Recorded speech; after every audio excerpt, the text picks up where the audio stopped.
Good afternoon and welcome to the Midday News. Here's what we have in the bulletin. St. Elizabeth communities begin to receive electricity. NWA to begin assessment of infrastructure shortly. And in sports, West Indies confident ahead of first test against England starting on Wednesday. Thank you for joining us. I'm Shane Masters and here are the details. The Black River Hospital and some other areas in St. Elizabeth are now back on the national grid. In a release, the JPS said power was restored about 2:30 this morning. Senior Vice President Energy Delivery at JPS, Blaine Jarrett, said that in addition to the hospital, some NWC pumps at Mount Edgecombe, Luana and Darlaston have also received electricity. He further noted that it will take up to a month for service to be restored to the entire parish. This as the electrical infrastructure in St. Elizabeth was extensively damaged, and it will take weeks to repair the damage and rebuild sections of the network.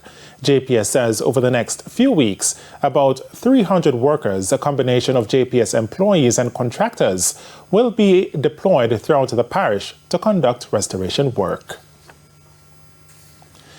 Meanwhile, picking up the pieces is proving difficult for some St. Elizabeth residents. We have the details in this report. Residents across St. Elizabeth are still reeling from the impact of Hurricane Beryl. The hurricane has left a trail of devastation from Hall Valley to Great Bay. In Great Bay, a popular fishing village, residents say it will take a long time to recover. We're going to have it hard. A couple of the fishermen have their traps set already. Because we catch the early part of the lobster season. So they mash up house, mash up shop, mash up business place, mash up everything. It's going hard, man, hard. Some people mightn't get back for no. Get back on their foot for no. It's going to take a long time for certain people get back. Meanwhile, some residents believe the authorities aren't doing enough to help them. One man I try to help the community, cut out the road and things, and then David. One man I say I try to help the community, and another man come out and none. All number couldn't get out the community from where I'm there. I was a light and power man, I was none. I said the one hand you always come sorry to come and turn back, you don't even go to the beach. I don't know kind of Prime Minister. But while the complaints are many, the residents have started picking up the pieces. I lost everything. TV, the sound, everything, the laptop, everything. So how will you be getting back yourself together? Well, I'm trying to get some board and some logs to set up it back and go back in there. Nakinski Robinson, TVJ News. And power has returned to several communities in Portmore, which resulted in celebration last night. Details in this report.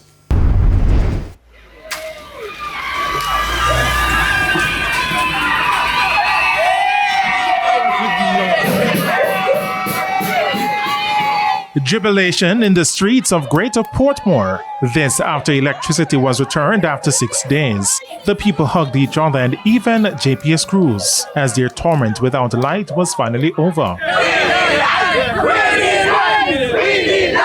Hours before, however, they took to the streets to vent their frustration. They say they had to discard pounds of meat and even medication, reaching thousands of dollars. But while the issue has been a long-standing one of infrequent power supply, it was compounded by the passage of Hurricane Beryl. Imagine our transformer burst even before the hurricane hit. And it's numerous calls to JPS and it's pure runaround. You understand, it's 6 days going into 7 days. I have a 90-year-old grandmother.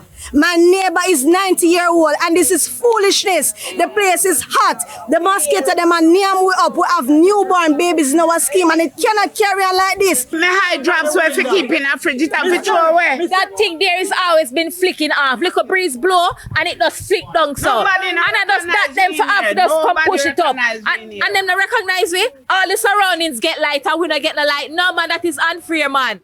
They say it has been unbearable. There are people out here who want to go work and can't get for go work because they can't perceive work from home people. We can't work from home. We're there, we can't even sleep in our bed because the whole thing we are here a mosquito and dog are back out the road. Believe me, I'm be a gunshot in the darkness. Believe me, this need to change up. Despite the losses, they're willing to move on now that the power is back. Not enough is being done by the JPS. That's the assertion by Chairman of the St. Mary Municipal Corporation, Fitzroy Wilson. It comes as sections of the island are still without electricity 6 days after the passage of Category 4 Hurricane Beryl. Mr. Wilson says based on his assessment, the power provider was late on the ground following the storm. I think that JPS had dropped the ball on this one. I think they started their thing late. I think they don't have enough contractors on the ground to deal with this magnitude of the issues that exist. When I look at even the farmers in the rural areas, would have been like poultry farmers. Some of them, the birds would have been almost to maturity, so they would have been able to kill some of those birds. But with that, now there's no electricity to store the meat. He is calling for urgent attention to be given to the rural areas. And even some of the areas on the main, maybe a pole would have been down in one area, which would not take a significant amount of time to be replaced. We're asking that we put some urgency into it. This is a matter of national importance, and we need not put a dollar figure on bringing back normalcy to the lives of the people. Now, according to data from the Jamaica Public Service, up to Sunday, about 14% of its customers in the parish of St. Mary were without electricity. Now, based on its projections, that is expected to reduce dramatically by the end of the week. The National Works Agency, NWA, says it will be carrying out assessments on structures following the cleaning and clearing exercise across the island.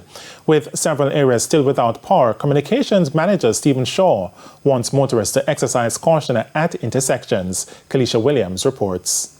Scenes like these have all become familiar following the passage of Hurricane Beryl, especially in parishes like St. Elizabeth, Manchester and Clarendon. The National Works Agency says it received 476 reports of roads being blocked.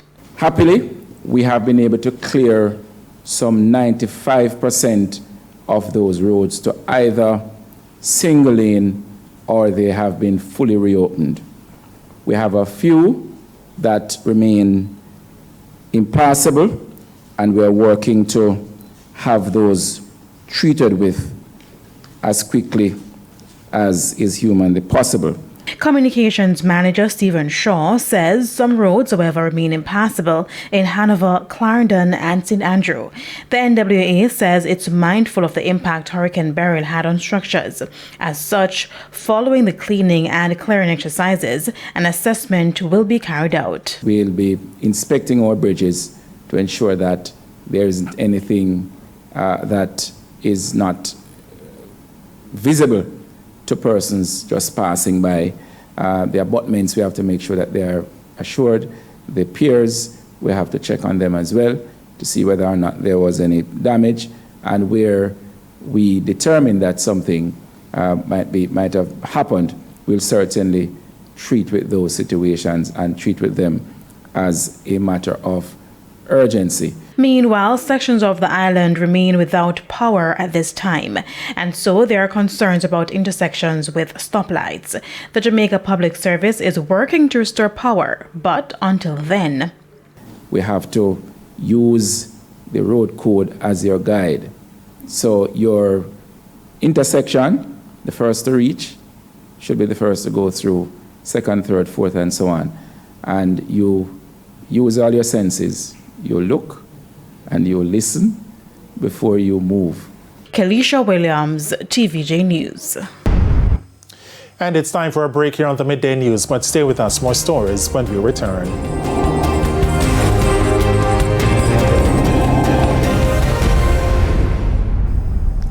Welcome back to the Midday News. The Westmoreland Police say it has put a dent in gang activities within the Kings Valley district in Grange Hill following the seizure of 2 illegal high-powered weapons and dozens of ammunition on Monday. Commanding officer for the Westmoreland Police Division, Superintendent Othniel Dobson, revealed that an M16 and a Colt AR-15 rifle were seized about 3:30 during an operation. These 2 high-powered rifles were recovered, along with 2 magazines and 49 rounds of ammunition. 2 level 3 ballistic vests were also recovered. But the police believe that these weapons and ballistic vests were recently used in incidents of crime within the Morgan's Bridge area.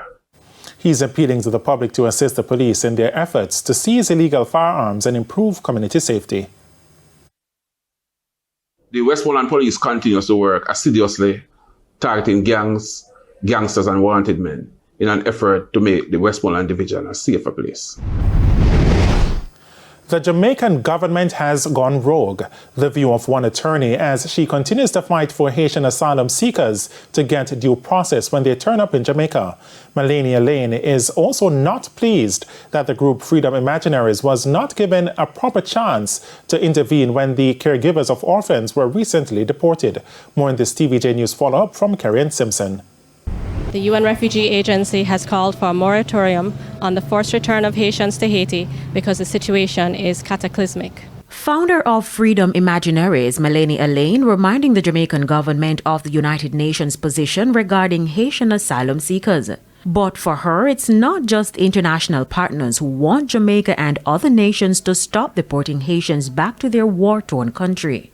While the government has articulated a particular stance which is draconian and unconstitutional and that violates the rule of law, ordinary Jamaicans, even officers, even authorities are saying, we don't want this treatment for the Haitians, and they're begging me, please address it at the policy level, address it in the court. And so what I would say is that the public is behind asylum. The public is behind treating our Haitian brothers and sisters with humanity. It is the decision makers, the policymakers, and the Ministry of National Security that is imposing this unconstitutional stance on Jamaica. She argued the Haitian situation is no longer just about how the refugees are treated, but is now a bigger issue. It's a rule of law crisis, and the government has gone rogue. And so what I would say is that Jamaicans will not stand for this. We are a people who fought for our independence. We are a people who believe in democracy and the rule of law. And so if decision makers will not abide by the rule of law, then we have to hold them to account. The attorney said the situation in Haiti has not improved significantly as many persons are still begging for help to escape the gang conflict, which is why she is livid that yet another group of Haitians were deported back into that situation recently, namely the 12 young men who were serving as caregivers to the 58 orphans at Jacob's Ladder in St. Anne. Caregivers who came to Jamaica were rounded up by police officers, taken to an undisclosed location. When I spoke with the deputy superintendent and asked where they were going and what was happening, he refused to answer, and they were swiftly deported in short order. And so when I say this is not only a Haitian refugee crisis, it is a rule of law crisis, because we must understand as Jamaicans that if it is possible in our democracy for police officers to round up people in this draconian, clandestine way, and then not give them any due process, then we are really in a sad state of affairs. Following a recent meeting of the National Security Council in Jamaica, the country was told that there has been a general improvement in security in Haiti. Additionally, the council was told that preparations are still ongoing for the deployment of troops to Haiti, and they are now awaiting resources, funding, and other agreements to proceed. Kerry Simpson, TVJ News. And it's now time for the Business Minute. Listed creative and education firm iCreate says it has made changes to its operations. This in a bid to improve corporate governance and reduce the likelihood of the company's shares being suspended again from the stock market.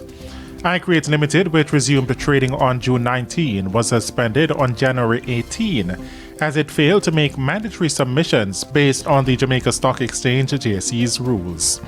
In a release to the JSE, the company says it has improved its internal auditing process, including increased oversight on audits and the implementation of audit recommendations. iCreate has also pledged that the internal auditing process will be independent of management. The company also says it has hired an experienced accounting professional, expanding its financial reporting team. Further afield, in a landmark deal, storied movie studio Paramount is agreeing to merge with David Ellison's Skydance Media. The agreement, worth $4.7 billion, also cements Ellison as a media mogul.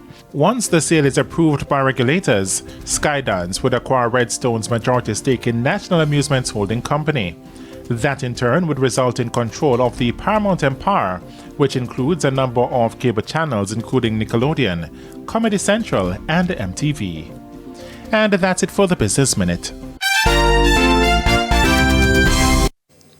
Time now for the top regional and international stories. In the region, the Guyana Parliament has given the green light to the amendments to the Fugitive Offenders Act that the government said will bolster national and regional efforts against organized and transitional crime. The bill amends Section 24 of the Principal Act, expanding the types of documents admissible as evidence in extradition proceedings. It proposes the inclusion of a record of evidence encompassing documents, statements, or other evidence identifying and locating persons sought, facts of the case, and relevant legal provisions. On the international scene, the NATO summit kicks off in Washington today. It's generating questions about Ukraine's desire to join NATO. The Biden administration is hinting at a possible answer. It says this week NATO will unveil the, quote, bridge Ukraine must cross to become a member. Three sources say a draft communique calls Ukraine's path to membership, quote, irreversible. Former U.S. Special Representative for Ukraine negotiations, Kirk Volker, says he doesn't think that means Ukraine will be a member soon. He says the sticking point is that NATO members pledge to defend each other in war. He says the U.S. and some other countries don't want to fight with Russia. And the UN Security Council will hold a special meeting Tuesday to discuss Russia's deadly attack on a children's hospital in Kyiv. It was a part of a series of daytime air assaults across Ukraine during the morning rush hour. Crews are still searching through the rubble in cities throughout the country, hoping to find survivors amid the destruction. Ukrainian President Volodymyr Zelensky says dozens of men, women, and children were killed and at least 170 others injured. And those are the top regional and international stories. I'm Carrie Ann Simpson. Thanks, Carrie Ann. And we head to a quick break. When we come back, Jermaine Brown will have your midday sports report.